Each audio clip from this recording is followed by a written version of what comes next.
आने वाले सेब सीज़न को लेकर हमारे जो है आज बैठक हुई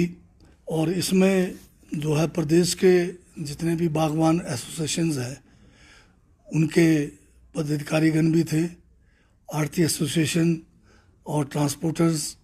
और बाकी हमारे प्रशासन से जितने भी डिस्ट्रिक्टों के हमारे डिप्टी कमिश्नर्स और पुलिस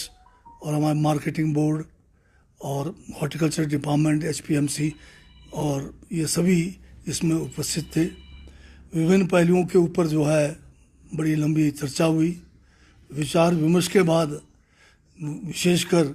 जो सेब सीज़न है उसमें जो है बहुत सारे मुद्दे रहते हैं, जैसे कि ट्रैफिक को लेकर होता है या मार्केट यार्ड्स में एक जो तौर तरीका होता है वहाँ पर उसको लेकर है, और साथ में जो है हमने जो यूनिवर्सल कार्टन का जो शुरुआत किया पिछले साल और साथ में उससे पहले साल में जो पर केजी जो बेचने का जो एक कानून था उसको लागू किया। इन सब बातों के ऊपर गंभीरता के साथ विचार विमर्श करके आने वाले सेब सीज़न को बेहतर तरीके से करने का जो है फैसला लिया गया। इसके साथ में बहुत सारे और सुझाव भी आए। विशेषकर बागवानों ने ये चिंता दर्शाई कि जिस तरह से केंद्र सरकार का अभी हाल में जो जब वाइस प्रेसिडेंट यूएसए के आए, चर्चा है कि इस एप्पल को लेकर जो टैरिफ है जो 50% है उसको कहीं कम कर दिया जाएगा। तो ऐसे हालात में क्या किया जाएगा, कैसे हमारा जो है एप्पल का जो हमारा यहाँ इकनॉमी है उस पर क्या फ़र्क पड़ेगा, उन पर भी जो है गहन विचार विमर्श किया गया कि किस तरह भविष्य का रास्ता जो है बागवानी को लेकर हमें आगे जाना पड़ेगा। इसके साथ में बहुत सारे सुझाव आए कि प्रोडक्शन को लेकर, क्वालिटी को लेकर कि एप्पल को जो है भविष्य क्या रहेगा उसको कैसे बेहतर कर सकते हैं, और साथ में जो है सीएस के बारे जो हमारा स्टोर होता है सीए स्टोर्स को उसको भी ज़्यादा से ज़्यादा कहाँ पर मतलब कैसे उसको किया जाए। बढ़िया सुझाव आया एक कि बड़े बड़े जो है सीए बनाने के बजाय हम जो है छोटे छोटे सीए बनाएं ताकि ज़्यादा से ज़्यादा लोगों को उसका बेनिफिट हो सके। तो इन सब बातों को ध्यान में रखकर जो है साथ में फसल बीमा योजना की बात है, चाहे ये जो क्लाइमेट चेंज के कारण जो नुकसान हो रहा है, इरिगेशन का सिस्टम को कैसे ठीक किया जाए, इन सब बातों को लेकर हमने फैसला किया कि हॉर्टिकल्चर डिपार्टमेंट और हमारा एग्रीकल्चर डिपार्टमेंट जो मार्केटिंग को देखते हैं, मार्केटिंग बोर्ड जिनके पास है, एपीएमसी के सारे चेयरमैन भी आज तरफ से पेमेंट्स नहीं हुए। जो है हाई कोर्ट के एक फैसले के बाद एसआईटी का गठन हुआ, परंतु उसके बावजूद भी अभी करोड़ों रुपए जो है बागवानों के जो है आढ़तियों के पास पड़ा हुआ है। तो कैसे उसकी रिकवरी की जाए और किस तरह से जो कानून है उसको सख्ती से लागू किया जाए, इस या ट्रांसपोर्टर्स हैं इनको भी हम इनके साथ जो है बैठकर मार्केटिंग को भी लेके और खेती को भी जो है उन्नत तरीके से करने के लिए इन सब के ऊपर गंभीरता से जो है आने वाले समय में सरकार से पॉलिसी बनाने के लिए सुझाव करेंगे और अगले बार का जो अनुमान लगाएंगे उसको साइंटिफिक तरीके से करेंगे, क्योंकि जो गलत अनुमान लगाने से मार्केट में भी दुष्प्रभाव पड़ता है। पर मौसम की बेरुखी से काफ़ी नुकसान सेब को हुआ, तो क्या लग रहा है इस बार कि पिछले साल के मुकाबले फसल कम होगी? नहीं, मौसम इस बार जो है अगर चिलिंग आवर्स को लेंगे तो वो भी काफ़ी प्रतिकूल रहा है, परंतु बीच में मौसम का एकदम से ऊपर नीचे इसका टेम्परेचर में बहुत वेरिएशन रहा। कुछ इलाकों में ओलावृष्टि बहुत ज़्यादा हुई, परंतु उसके बावजूद फिर भी अभी जो फसल अगर देखें आप लो बेल्ट में, मिडल बेल्ट में और जो हायर रीचेस में थोड़ा अलग अलग है। तो ओवरऑल हम कह सकते हैं कि जो है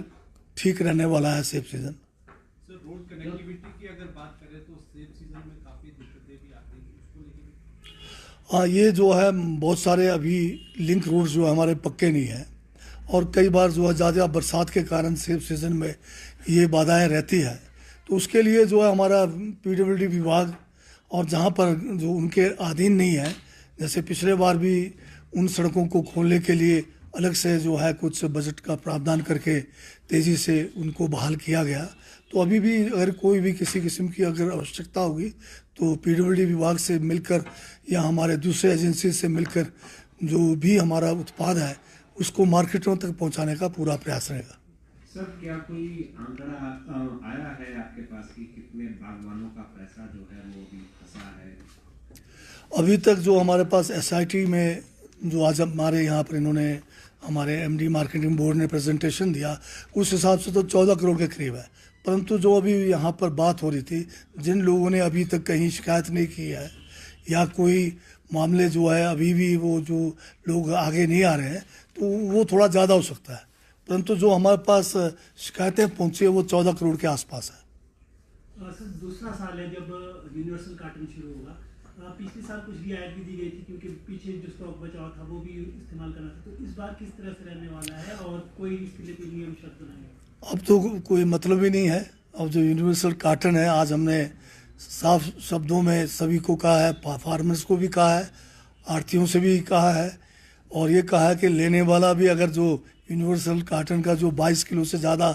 लेता है कोई, वो जो आढ़ती वो भी दोषी रहेगा और जो फार्मर इसका उल्लंघन करके ज़्यादा वेट लगा के लाएगा वो भी दोषी रहेगा और सख्ती से जो है हम इस कानून को लागू करेंगे। बॉक्सेस के लिए भी दे दिए गए हैं, बॉक्सेस बनाने के लिए। बॉक्सेस तो अब जो है लास्ट ईयर बन चुके हैं,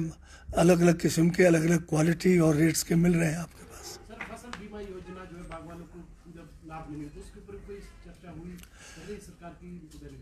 अब जो फसल बीमा को लेकर हमने पिछले बार जो है बीमा कंपनियों के साथ बैठक की और जो इनका जो नुकसान का जो मिलता था वो 700 रुपये पर पेड़ था, हमने बढ़ा के 1500 तक कर दिया। तो इसमें अभी भी बहुत सारे जो है बागवान इसका लाभ ले नहीं पा रहे हैं। अब उसके कारण ये हो सकता है कि लोगों को या तो मौसम के ऊपर विश्वास रहता है, अगर अचानक से कोई नुकसान होता है लोग सोचते हैं कि वो कभी कभी होगा, तो इंश्योरेंस की तरफ ज़्यादा से ज़्यादा लोगों का रुझान होना चाहिए ताकि ऐसे कोई भी वारदात अगर हो जाता है जैसे बारिश हो गई या आपके ओले पड़ गए तो एक किस्म से आपको एक जो है सुरक्षा तो है, पर लोग उसके ऊपर ज़्यादा अभी ध्यान नहीं दे रहे हैं। सरकार अवेयर करवाएगी? हमने तो जो जितने भी हम कैंप्स सर्दी ड्राई रहा तो उस पर भी हम उत्तराखंड वगैरह में जो काफी बागवानों को जो है बेनिफिट मिलता है, वेदर टूट जाती है सब। नहीं, वो तो फसल बीमा तो हमारा भी वही है, बल्कि हम तो जो है इसका अमाउंट भी बढ़ा दिया है, पर लोगों को जो है लगता है कि वो अपने आप ही मतलब सक्षम है, सोच रहे हैं। सर, हेल नेट पे जो सब्सिडी मिलती है उसको लेकर भी विचार हुआ? ये ठीक है कि हेलनेट के ऊपर बहुत ज़्यादा जो है सब्सिडी का पेंडेंसी पड़ा हुआ है। हम कोशिश कर रहे हैं, अभी कुछ पैसा इस बार जारी किया है, पर अगर आप ये खासकर ओले वाले इलाकों में जाएंगे तो टोटल अब जो है हेलनेट पर लोग आ गए हैं, तो ज़्यादा से ज़्यादा इसके ऊपर लोगों को जाना चाहिए। सरकार भी प्रयास कर रही है कि जितना जल्दी हो सके जो भी पेंडेंसी है उसको क्लियर करें। सर, MIS की पेमेंट भी हाँ, MIS का उससे मिल रहा है जैसे पहले? पिछले जो 3 सालों का पेंडिंग था 154 करोड़ से ज़्यादा हमने दे दिया है। अब हमारे पास बचा है इस बार का 48 करोड़ के करीब है, जिसमें से HPMC ने जो है काफ़ी जो है राहत हमने बागवानों को दिया है। वो जो हमारे से इनपुट्स ले रहे हैं, चाहे खाद के रूप में है चाहे औजार के रूप में है, वो तो हम दे ही रहे हैं। बाकी जैसे हमें जो है सरकार से MIS का पैसा मिलेगा हम इनको जारी करेंगे। पर एक बात मैं आपके साथ साझा करना चाहता हूँ कि पिछले 2 सालों से केंद्र की जो सरकार है उन्होंने MIS का जो है पूरा स्कीम एक किस्म से स्क्रैप कर दिया है। उसमें पैसा ही बहुत जो है 1 लाख रुपए पूरा रखा हुआ बजट में, तो उससे बड़ा भारी नुकसान जो है हमारे MIS के स्कीम को पड़ा है। जो आपने नई तकनीक की बात की है कि बागवानी में जो है नई तकनीक का इस्तेमाल किया जाएगा, तो क्या इसके भी केंद्र से भी कोई मदद आपको मिल रही है, मॉनेटरी या फिर कोई और एड आपको मिल रही है? अभी तक कोई विशेष जो है पैकेज केंद्र के तरफ से नहीं है। एक हमारा MIDs की स्कीम है, वो स्कीम जो है पॉपुलेशन और एरिया के बेस्ड पर है, तो उस हिसाब से हमें उसमें बहुत ज़्यादा जो है बजट का प्रावधान नहीं होता है। पर हम अपनी तरफ से कोशिश कर रहे हैं, जैसे हमारा एक वर्ल्ड बैंक वाला प्रोजेक्ट था खासकर एप्पल बेल्ट के लिए, वो तो समाप्त हो गया। परंतु उसी के तर्ज पर हम एक और प्रोजेक्ट की तैयारी कर रहे हैं, ताकि अगर हमारे लिए ये पोषित हो जाता है और केंद्र सरकार से जो एक कर्ज लेने की जो हमारी सीमा है उसको पीछे जो है केंद्र सरकार ने कम कर दिया है, अगर ये ठीक हो जाए तो हमें एक बड़ा प्रोजेक्ट बागवानी में एप्पल बेल्ट के लिए और मिल सकता है। अभी जो हमारा ट्रॉपिकल है, सब ट्रॉपिकल एरिया है, उसमें तो हम 1200 करोड़ की लागत से HP शिवा प्रोजेक्ट को जो है 7 जिलों में इसका हमने शुरुआत भी किया, जिसमें 6000 हेक्टेयर भूमि जो है इसके अधीन आएगा और 15,000 फैमिलीज़ को इसका डायरेक्ट फायदा होने वाला है।